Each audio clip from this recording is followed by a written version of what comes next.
在网络顶有个人面车社团，会播一寡甲人偷翕的私密影像。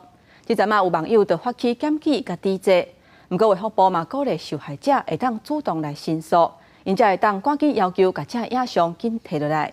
因那边团嘛呼吁，都爱守法，只要有摕到的人，这私密影像的人，都爱判刑事责任。涉嫌经常游戏点数诱骗儿童、少男少女翕本案相片，420多人一审红判10年的刑期。台办暗号榜事件震惊社会，其实伫网络早就充满各类社团专门散布性私密的影像。关键你拍落去，社团拢是偷翕或流出影像。新闻较袂着拢上万人，即要照指示梳理必备，随缘去看。有网友号召检举来抵制，要人看到朋友伫内底，主动解读好朋友关系。那种外流社团不外乎就是看那些东西嘛，然后很多基本上男生都会想看，这样子解除朋友关系的话，蛮奇怪的，因为每个人有每个人的自由。会加朋友应该都是真的是朋友关系，不会到取消朋友关系，但是可能就会有对他有一个印象，就是说所以他会去看这些东西哦。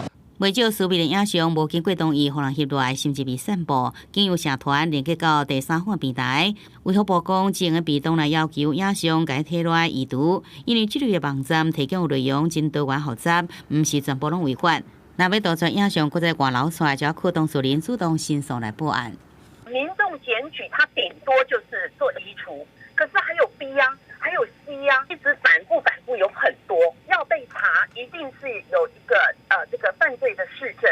那犯罪怎么认定？一定是要有被害人。网友们他们好奇，想要窥探意淫的一些心态，然后进去这个社团里面卡载点、卡位。那未来我们也会继续争取这样子一个条文的立法，无正当理由持有，那就有刑事处罚的规范。对外流出私密的影像是抓袂完，所谓努力联名认为爱对社团的成员落手，即要涉嫌客位持有影像将做加害者，就应该负刑事责任。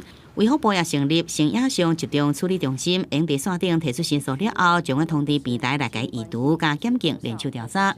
记者综合报道。